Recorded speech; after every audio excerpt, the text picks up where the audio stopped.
This past summer, we spent 3 amazing days in Reykjavik, Iceland before boarding a cruise. In this video, I will show you what to expect upon arrival at the Keflavik Airport, our shuttle from the airport to the city center, what we chose to do in the city, the amazing sights that we saw and the food that we ate. In hopes that this video will let you kind of travel through me, or you can use it to prepare for your own trip.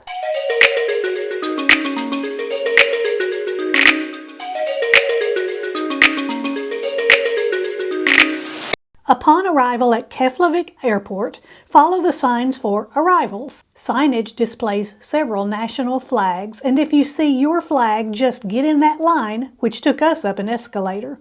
Directional signs were in English, so that was very helpful.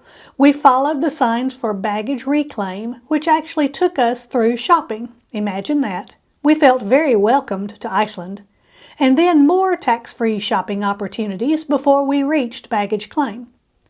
After we picked up our bags, we looked for the sign to exit.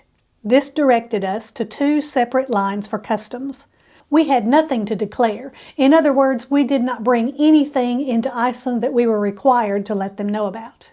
Airport security says no filming allowed, so I have no video of the process, but it was a really easy one and you can follow the signs to do it carefully. They had 4 lines set up in the customs area, and I just looked to see which one was the shortest line and got in it. Of course, once I got in it, I realized all the other lines had 2 agents and would move quicker. If I can pick the slowest line, that's what I usually do. But luckily, another agent showed up really quick, which made our line actually end up being the quickest one. All they did was ask where we were going to stay and how long we were staying in Iceland. So a tip I would give to you is to make sure you know the name of your hotel so you're not fumbling around in your notes to try to find that information for them. He looked at our passports and then stamped them. Yay! I love passport stamps, and I understand that that may become a thing of the past in a lot of the European nations because they're going to more of an electronic arrival system. So passport pages, you may not have to worry about adding more pages, but you don't get those cute passport stamps to be a collector of them. Then we came out of customs to the lobby where there were people waiting to collect their visitors. We met our shuttle driver here, and he walked us through the parking lot to his awaiting van. Flybus is a shuttle company many people use to get to downtown Reykjavik, but we booked a private shuttle through Viator for our group of 6. It was operated by Oak Travel. We passed through the fenced parking area into an outer lot just beyond the Flybus and loaded up our van. They drive on the right in Iceland, so we felt pretty much at home on the road. It is late June and the lupine is blooming all along the roadside, and it is absolutely gorgeous. We passed a courtyard by Marriott. This could be a hotel convenient for you near the airport if you were just needing a place for a late arrival or an early departure, but we are staying 3 days in Reykjavik, so it was much more important to us to book a hotel in the city center. Our shuttle driver passed one of those flybuses. The Keflavik Airport is outside the city. Google Maps showed that we could walk there in 12 hours, but 45 minutes by driving. Glad we did not think we were going to walk it. The city of Reykjavik comes into view. The waterfront with colorful buildings near downtown, and finally arriving at our hotel in the city center. I have a separate video about the hotel that you may wish to watch later after this video. There are several center hotels in Reykjavik. The one we stayed at was the Center Hotels Plaza within convenient walking distance to many restaurants, shops, and tourist sites. We stored our bags in the hotel and got ready to explore Reykjavik. First thing, on search of a pastry or something like that that we could use to tide us over for a while. Leaving the hotel and across this little plaza leads us to the main street. Cute restaurants and shops line this area. A 10-11 convenience market. And we hit the jackpot with Braud and Company. I highly recommend the chocolate croissant. My husband and I each got a pastry and bottled water, which came to about $14 US total. One of my friends got the coffee, and she said it was at best. We went back to the hotel to wait in the lobby until our rooms were ready and to rest some before dinner. Better rested now, we headed toward the laundromat. Not an actual laundromat, but this is the name of the cafe recommended to us by some friends. Thanks, Chris and Emily. Such cute eclectic decor and quite the extensive menu. Most of my friends in the group had the fish and chips and said it was a little bit overcooked but still good. I chose the Cuban on toast and thought it was wonderful. Hubby had the Mexican burger, the chicken version, basically a spicy chicken sandwich, and he enjoyed it. And our bill came to 8,896 kroner. Food prices in Iceland are high. When I did my research, most people said plan on about $30 per person per sit-down meal. So we were ready for it and didn't have quite the culture shock that we might have had if I had not looked that up ahead of time. In Iceland, the smallest bill is the 500, and the coins I have are 110, 5, and 1, all with the image of a different kind of fish. After lunch, we decided to head to the waterfront to explore. Found the Ferris wheel, saw the first of many sculptures we would see all around Reykjavik. This is another one of the center hotels. Possibly a quieter location, but not quite as convenient to some of the things we wanted to do. And we stood to marvel at the Harpa. This is the concert hall. The inside is definitely worth a look as well. Our steam was beginning to run out from the jet lag, so we began to head back toward the hotel. We walked through some of the modern buildings here with all the high-end shopping, and the architecture definitely changes as we near our hotel. Then we ended the night with some gelato, which came to 2,180 kroner, or $15.69. That was for 2 people, 2 scoops each, with a little cookie on top. And the shop next door to the hotel, we stopped at the corner market to pick up some bottled waters for the night and to have for the next day of touring. Day 2, Saturday, we planned a full day of exploring Reykjavik. We headed out the same way as yesterday, past the Laundromat Cafe, past Braud and Company, picked up a free city map, went across this intersection, and headed up the street, and I do mean up. Expect an incline and some good exercise. After a little walking and window shopping, since we headed out early, most shops were not open just yet. There is a fork in the road, and this is where to find the famous Rainbow Street and our first view of Hallgrimskirkja, the famous church in the distance. There is no admission to enter the church, where Leif Erikson stands guard.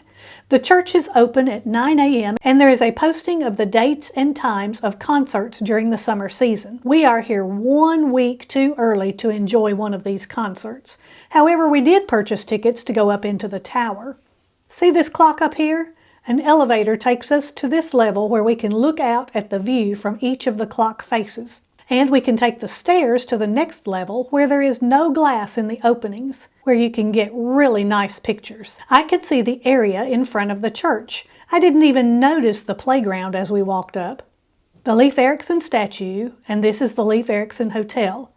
There is the street we walked to get here, and the way up there is Rainbow Street. You can't really see the rainbow from here because of the shadows. I'll pan for you to see the waterfront, and this is the Harpa concert hall we saw yesterday. The sanctuary is very minimalist as far as decor is concerned. No stained glass, some candles, 1 sculpture, no icons, a simple altar, the organ, and pews. I already felt like we saw so much, but there's still so much more to come. A full afternoon of sightseeing all around the area. But before I go on, let me please ask you to subscribe to my channel. If you are looking at a mobile phone, the way to subscribe, if you turn your phone vertically, you'll see the little icon of me. You can hit that, or you can hit the little button that says subscribe, and that will get you subscribed. And subscribing doesn't cost you a penny. It actually just takes you a few seconds, but it really helps me. If you're on a tablet, there's probably a subscribe button down here. I do think it's there. So if you'll subscribe, I would appreciate it very much. But if you're on your TV, probably the easiest thing to do is to go to the search and type in Shirley's Journeys. You go ahead and use that apostrophe S, and it should bring you to my channel where you see my little icon, and you can subscribe there. And I really appreciate it very much, and thank you. Now, on to more of Reykjavik. We are heading back toward our hotel. This is a close-up of the Hotel Leif Erikson, and a stone building that I just thought was so cool. Look at that window. Let's get our bearings again. This is that main intersection we crossed on our way to the church, and there is our hotel up ahead. The Laundromat Cafe and the Braud Bakery. The yellow buses are the public buses here in Reykjavik, and the bus stop is right there. Down the street is the Harpa.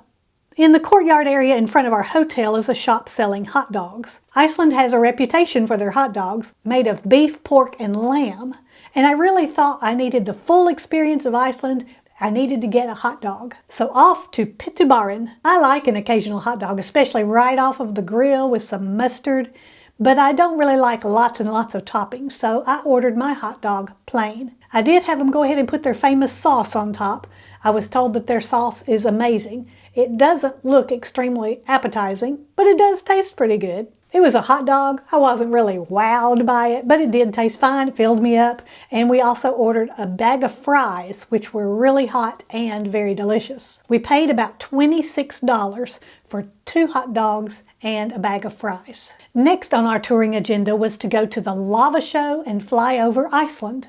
Google Maps said this was a 21-minute walk from our hotel to the lava show, and then only a few minutes to fly over Iceland. The lava show was so interesting and very worth the visit. Then we headed over to fly over Iceland. No photography allowed during the show, but it is an amusement ride. You strap yourself into a seat and then you feel like you're flying over Iceland and you get to see all the amazing scenery as you do. This was another attraction that was very worth it in my opinion. Both of these attractions ended up costing us about $43 per person. At the lava show, they had a sign with the various taxi companies and their phone numbers, so I took a photo of that for future reference. Our next stop was to be the Perlin Museum. This would be too far to reasonably walk, so we planned on calling a taxi. They took a credit card and the cost was about $25 for the ride. We shared that cost with another couple who was traveling with us, so it made it extremely economical to get there. The Perlin Museum had a gorgeous field of lupine blooming in the front. We purchased a ticket which included the exhibitions. A planetarium with an aurora show. We knew we would not see a northern lights here in the summer, so the planetarium was the next best thing. And my photo of the video does not really do it much justice. We explored the replica of the ice cave. It is floored, so it's different from a true ice cave in that there is a smooth surface and not slippery. It is cold in here though, and I'm glad to have on my closed-toed shoes and not flip-flops. There are spots where we see drop-offs, and there are sections where you duck in a little, and in the center is an ice throne. Of course I have to get my picture there. Another section has an interactive map. When I point to specific areas on the wall, it displays information to read. There is an observation deck all around the museum with placards identifying what you are seeing and providing a nice photo op of the city. And there's the church. The Perlin offers a cafe with a pretty large menu with salads, soups, fish and chips, salmon, pizza, desserts, and more, and a view to enjoy with the food. There's also the opportunity to purchase gourmet chocolates and a variety of gelato. The reception staff called a taxi for us, and the cost to go back to our hotel was $23.41. Hop-on, hop-off buses are available in Reykjavik, and we could have chosen this option for our way to see the city. The first route picks up at 9:30 a.m. from the Harpa, and the route takes 45 minutes if you stay on. But it does stop near the lava show and fly over Iceland, and it makes a stop near the church and at the Perlin Museum. And Bus Travel Iceland is a local company with a good reputation offering day trips from Reykjavik. Dinner tonight was at the 101 Bistro, which was only a few steps from our hotel. It occupies a house that was built in 1898, and it has a pretty large menu. One ordered the Greek salad and she enjoyed it, but the menu says the fish and chips is a must-try, so the rest of us did, and it was really good. The fish was lightly battered and flaky and hot. We ordered at the table and paid at the counter when we were done. Skateboarders had started to enjoy the skate park as we made our way to the hotel and our nightly gelato dessert next door. Stay tuned to my channel because the next video I'm going to show Reykjavik Day 2 and go on the famous Golden Circle tour, and it's wonderful, so be watching for that video next. This is Shirley with Shirley's Journeys, and I hope all of your journeys are pleasant ones.